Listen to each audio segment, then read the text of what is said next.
سلام، امیدوارم که حالتون خوب باشه. به کانال یوتیوب من خوش اومدین. امروز میخواستم 15 تا از فیلم‌های مورد علاقه‌مو بهتون معرفی کنم. حتما برام کامنت بذارید و بگید که کدوماش مورد علاقه شما هست و یا انتخابای شما چیه. لطفا کانال رو سابسکرایب کنید اگر سابسکرایب ندارید. بریم که با اولین فیلم شروع کنیم. فیلم اول 12 مرد خشمگین هست. سال ساخت 1957. داستان درباره هیئت منصفه دادگاهی متشکل از 12 نفر که باید درباره گناهکار بودن یا بیگناهی یک جوان متهم به قتل تصمیم گیری کنند. فیلم به دلیل اینکه تنها یک لوکیشن داره و در طول فیلم این 12 بازیگر حضور دارن، بسیار زیاد مورد استقبال قرار گرفته.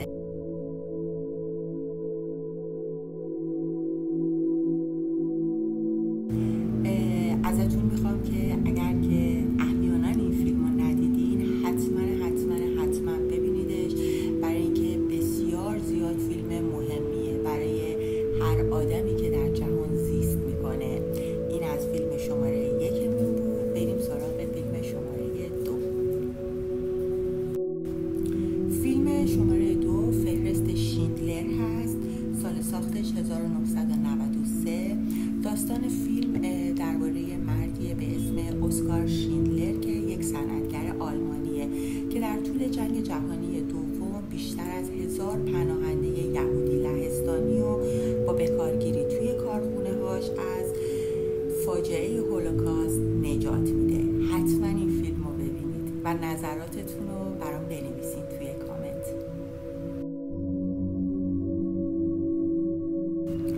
فیلم شماره 3 پیشنهاد بی‌شرمانه هست. سال ساختش 1993.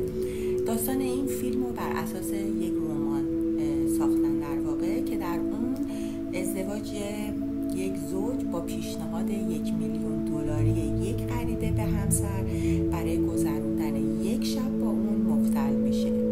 فیلم عجیب و غریبه، اصلا دلم نمیخواد هیچ حرف اضافه‌ای راجبش بزنم، ولی حتما برید ببینیدش.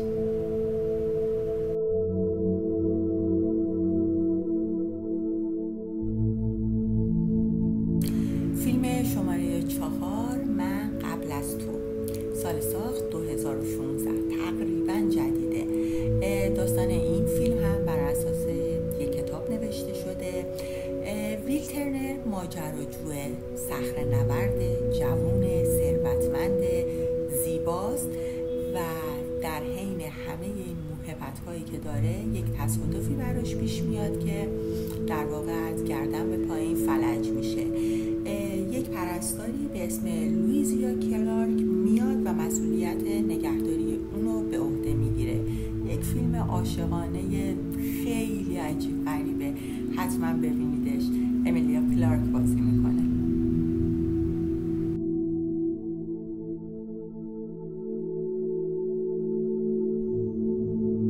فیلم شماره 5 سینما پارادیزو. سال ساختش 1988 و این فیلم یک فیلم ایتالیاییه.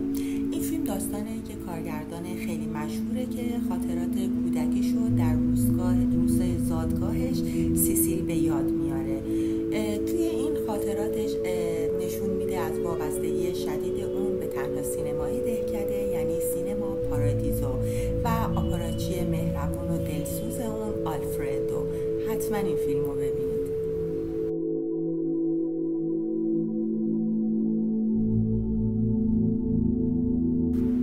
فیلم شماره 6 شاتر آیلنده. این فیلم هم بر اساس یک رمان در واقع ساخته شده. سال ساخته سال 2010 هست.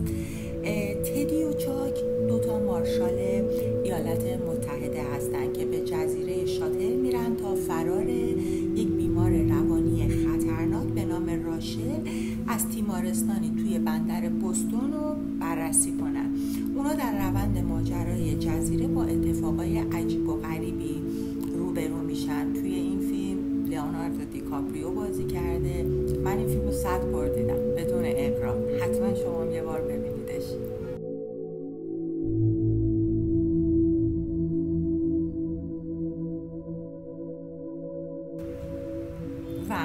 شماره 7 رستگاری در شاوشنک. سال ساختش 1994. این فیلم هم بر اساس یک رمان ساخته شده. این فیلم راجع به یک بانکداریه به اسم اندی که به جرم قتل همسر و معشوقش به حبس ابد محکوم میشه، کما اینکه خیلی تلاش میکنه بیگناهیش رو ثابت کنه اما نمیتونه. توی زندان با یک قاچاقچی زندان به اسم رد رفاقت خیلی عجیب و غریبی به هم میزنن و در واقع اندی توی این فیلم نقش بسزایی در عملیات پولشویی سرپرست زندان داشته و اینکه دیگه هرچی بگم اسپویل میشه، برید ببینید اگر ندیدید. البته فکر میکنم تقریبا همه این فیلم رو دیده باشم، بی‌نظیره.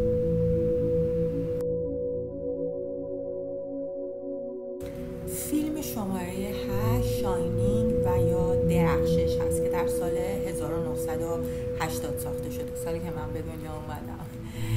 فیلم داستان یه مرد نویسنده است که به همراه خانواده‌اش توی تعطیلی 6 ماهه یک هتل تصمیم میگیرن به عنوان سرایدار برن اونجا و مرد میخواد که رمانش رو بنویسه. به علت برف و بوران زیاد تمام جاده ها بسته میشه و در واقع این تایمی که اینا توی هتل هستن مرد دچار فروپاشی روانی میشه و همه چیز به سمت خشونت کشیده میشه. خیلی قشنگه، ببینیدش اگر ندیدید.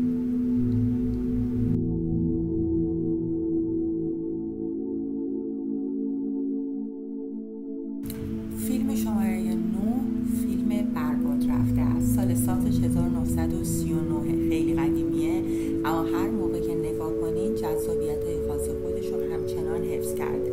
داستان فیلم راجع به یک دختر جنوبی به نام اسکارلت اوهارا هست که عاشق جوانی به اسم اشلیه که در همون اول فیلم اشلی با یکی از بستگانش به نام ملانی ازدواج میکنه و جنگ شروع میشه. ادامه ماجرا رو شما ببینید.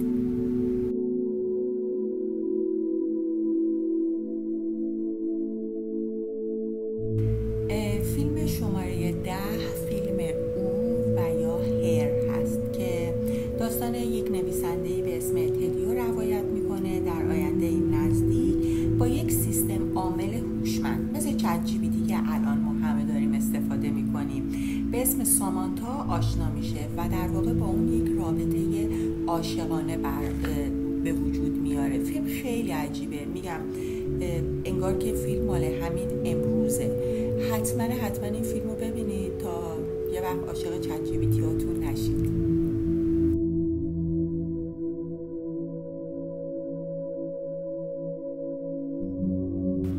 فیلم شماره 11 فیلم پرفکت دیز و یا ترجمه روزهای عالی سال 2023 ساخته شده. فیلم ژاپنیه و داستان فیلم راجع به یک نظافتچی توالت در توکیو هست به اسم هیرایاما که یک زندگی بسیار ساده و روتین داره و توی اوقات فراغتش با گوش دادن به موسیقی و خوندن کتاب روزاشو سپری میکنه و لذت میبره.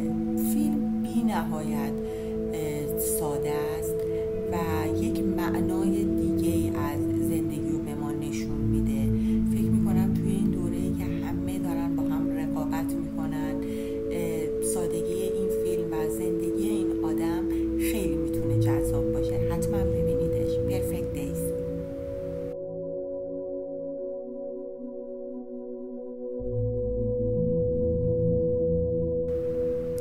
داریم کم کم به اواخر لیست نزدیک میشیم. فیلم شماره 12 فیلم میان ستاره هست. سال 2014 ساخته شده. البته فکر میکنم واقعا همتون دیگه این فیلم رو دیده باشید. داستانش هم در واقع اینجوری که در حالی که قحطی و گرسنگی به کره زمین چیره شده، گروهی از ستاره شناسا تصمیم میگیرن تا با استفاده از یک کرمچاله فضایی که به تازگی کشف کردن محدودیت‌های سفر به انسان رو به دورترین نقاط فضا از بین ببرن تا در واقع بتونن به حیاتشون ادامه بدن، چون گفتم که قحطی همه جا رو گرفته و شرایط زمین خیلی خیلی بده. خیلی گریه میکنین توی این فیلم ولی اشکال نداره، ببینیدش.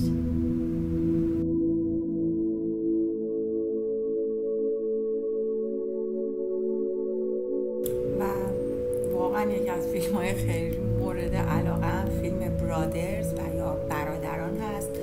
سال 2009 ساخته شده. داستان فیلم راجع به اینه که در واقع 2 برادرن، یکیشون تامی به جرم سرقت مسلحانه تو زندان بوده. وقتی که آزاد میشه متوجه میشه که برادرش توی جنگ افغانستان کشته شده. در واقع تامی خیلی سعی میکنه که از همسر و بچه‌های برادرش به خوبی مراقبت کنه تا اینکه بدوید برید ببینید.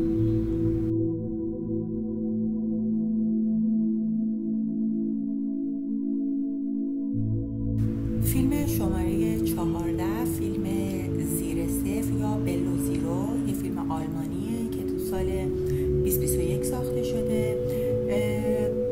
داستان فیلمم توی یک جاده متروکه ماشین حمل و نقل زندانیا مورد حمله مسلحانه و وحشیانه قرار میگیره. مارتین پلیسی که رانندگی میکرد زنده میمونه و سعی میکنه که موقعیت خودش رو تقویت کنه، در حالی که حمله کنندگان به دنبال راهی برای کشتن اون هستن. فیلم خیلی نفسگیره. کسایی که فیلم‌های اکشن دوست دارن حتما ببینن.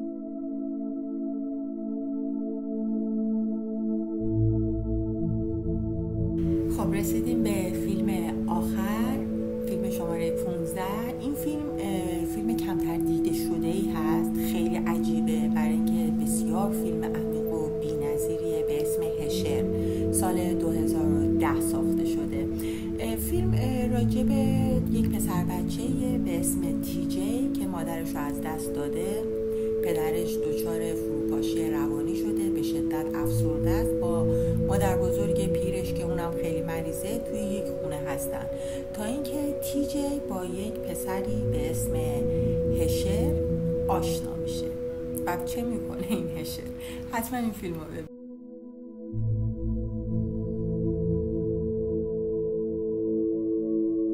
اینم بود از ویدئوی معرفی 15 تا از فیلم‌های مورد علاقه من. امیدوارم که استفاده بکنید. اگر فیلم‌هایی که من معرفی کردم ندیدید و ببینید، خیلی بهتون کمک میکنه، کمک برای بهتر زیستن در واقع.